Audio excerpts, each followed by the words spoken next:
नमस्कार, आप देख रहे हैं सत्य हिंदी का खास कार्यक्रम सुनिए सच। मैं हूं आपके साथ पवन। हर दिन की तरह आज भी 5 बड़ी खबरों पर बात करेंगे, लेकिन पहले नजर डालते हैं हेडलाइंस पर। संसद में ध्वनिमत से कृषि कानूनों की वापसी का बिल पास, विपक्ष हमलावर। प्रयागराज में दलित परिवार की हत्या, पुलिस के नए दावे पर सवाल। मुनव्वर फारूकी के पीछे पड़े दक्षिणपंथी, खतरे में स्टैंड अप कॉमेडी। प्रदूषण पर सरकार को सुप्रीम कोर्ट की फटकार, कहा निर्देशों पर नहीं हुआ अमल। ओमिक्रॉन से दुनिया भर में दहशत, WHO ने भी दी चेतावनी।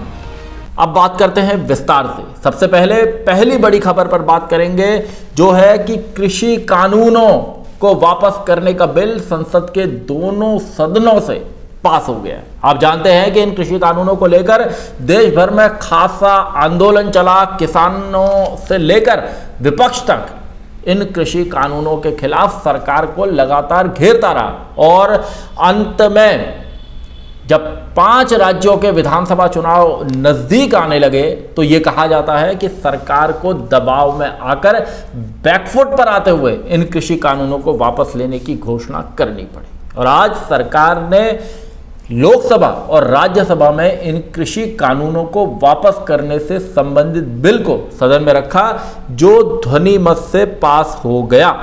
इस दौरान जमकर हंगामा भी हुआ और कांग्रेस के पूर्व अध्यक्ष और सांसद राहुल गांधी ने इस बात को कहा कि वो चाहते थे कि सदन में कृषि कानूनों की वापसी से पहले इस पर चर्चा हो। उन्होंने इसे गरीबों और मजदूरों की सफलता भी बताया।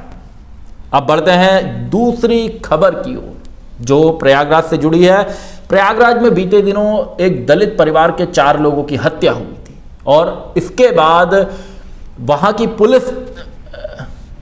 अब बढ़ते हैं दूसरी बड़ी खबर की ओर, जो प्रयागराज की है। प्रयागराज में बीते दिनों एक दलित परिवार के 4 लोगों की हत्या हुई थी और जो ये दलित परिवार था, इनके परिवार से जो जुड़े लोग थे, उनका यह कहना था कि पड़ोस के एक दबंग परिवार के शख्स ने।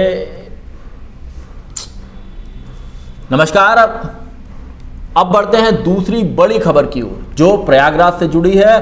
प्रयागराज में बीते दिनों एक दलित परिवार की हत्या हुई थी। इसमें 4 लोगों को मौत के घाट उतार दिया था और जो इस परिवार से जुड़े लोग थे, जो परिजन थे, उनका यह कहना था कि पड़ोसी एक दबंग परिवार ने इस हत्याकांड को अंजाम दिया है।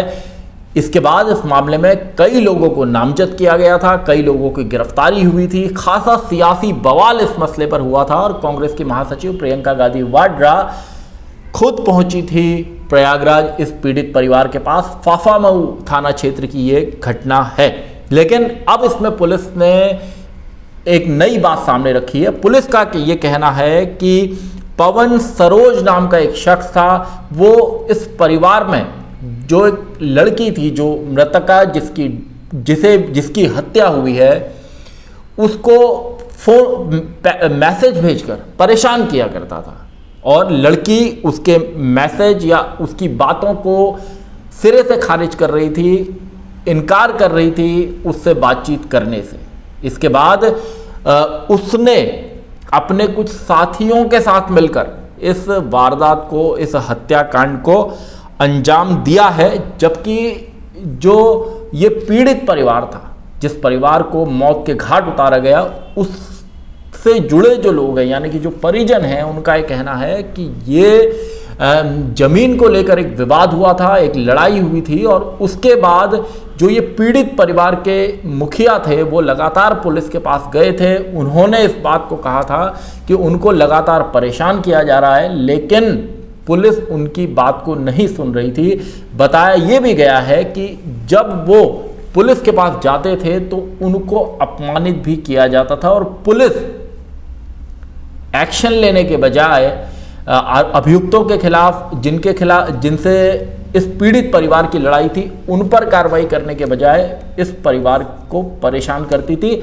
ऐसी बात भी सामने आई है। अब बढ़ते हैं अपनी तीसरी खबर की ओर, जो कॉमेडियन मुनव्वर फारूकी से जुड़ी हुई है। कॉमेडियन मुनव्वर फारूकी का एक शो बेंगलुरु में होना था, लेकिन उस शो को रद्द कर दिया गया। बेंगलुरु में अशोक नगर थाने के प्रमुख ने इस शो के जो आयोजक थे उनको चिट्ठी लिखकर इस बात को कहा कि मुनव्वर फारूकी एक विवादास्पद व्यक्ति हैं और इस शो को, उनके शो को रद्द कर दिया जाना चाहिए क्योंकि उनके खिलाफ कई राज्यों में मुकदमे भी दर्ज हैं। तो इसके बाद ये बात सामने आ रही है कि क्या दक्षिणपंथी संगठनों के दबाव में ये जो स्टैंड अप कॉमेडी है इसको किसी तरह का खतरा है। आपको याद दिला दें कि इस साल की शुरुआत में मध्य प्रदेश में एक कार्यक्रम होना था मुनव्वर फारूकी का, उसको लेकर खासा बवाल हुआ था और उसमें एफआईआर भी दर्ज भी हुई थी और मुनव्वर फारूकी को कई दिन जेल में भी रहना पड़ा था और बाद में उनकी जमानत हो पाई थी। और ये कहा जा रहा है कि दक्षिणपंथी संगठनों के दबाव में इस तरह पुलिस को चिट्ठी लिखनी पड़ी बेंगलुरु में और उन मुनव्वर फारूकी के शो को रद्द करना पड़ा। तो सवाल यही खड़ा हो रहा है कि क्या दक्षिणपंथी संगठनों के दबाव में स्टैंड अप कॉमेडी को क्या किसी तरह का खतरा है। अब हम बढ़ेंगे अपनी चौथी खबर की ओर, जो है दिल्ली एनसीआर में फैले प्रदूषण की। दिल्ली एनसीआर में फैले प्रदूषण को लेकर सुप्रीम कोर्ट लगातार सुनवाई कर रहा है और इन सुनवाइयों में कोर्ट की ओर से तीखी टिप्पणियां की गई हैं। अदालत ने आज भी इस मामले में सुनवाई की और इस बात को कहा कि जो डायरेक्शंस, जो निर्देश अदालत की ओर से दिए गए थे, सुप्रीम कोर्ट की ओर से दिए गए थे, उन पर अमल नहीं हुआ। अदालत ने जीरो इंप्लीमेंटेशन की बात कही और इससे समझ आता है कि अदालत के निर्देशों का वास्तव में जो अदालत की टिप्पणी है वो बेहद गंभीर है। अदालत ने साथ ही पंजाब, उत्तर प्रदेश, हरियाणा और दिल्ली से भी जवाब मांगा है और उनसे पूछा है कि हमने जो निर्देश दिए थे उनका पालन किस हद तक किया गया है, इस बारे में हमें बताया जाए। इस मामले में जिस शख्स ने दिल्ली एनसीआर में फैले प्रदूषण को लेकर याचिका दायर की थी, उनके जो वकील हैं विकास सिंह, उन्होंने इस बात को कहा कि सेंट्रल विस्टा का जो प्रोजेक्ट नई दिल्ली में चल रहा है उससे बहुत ज्यादा धूल उड़ रही है। तो इस पर अदालत ने केंद्र सरकार से जवाब देने को कहा।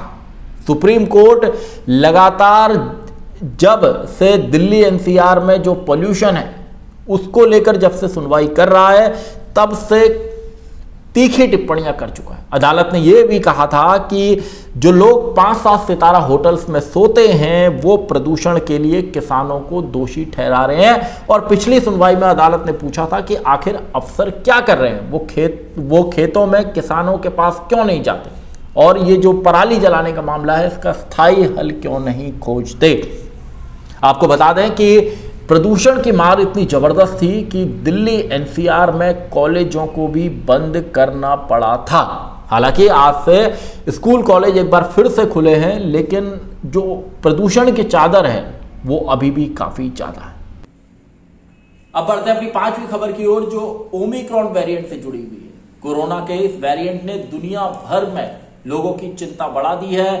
कई देशों में ये वेरिएंट मिला है और जिन जिन देशों में ये वेरिएंट मिला है वहां से आने वाली फ्लाइट्स को दुनिया के कई देशों ने बैन कर दिया है। विश्व स्वास्थ्य संगठन WHO ने इस बात को कहा है कि ये हाई रिस्क वाला वायरस है, वेरिएंट है और ये कई देशों में फैल सकता है। WHO ने इस बात को भी कहा है कि इसके गंभीर परिणाम हो सकते हैं।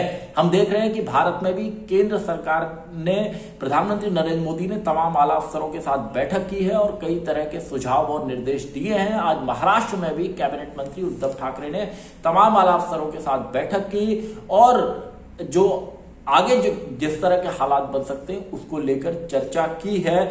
इस तरह के निर्देश केंद्र सरकार ने जारी किए हैं कि बाहर से आने वाले लोगों का जो RT-PCR टेस्ट है, कोरोना का टेस्ट है, वो जरूर कराया जाए और तमाम हालात पर गंभीरता से नजर रखी जाए।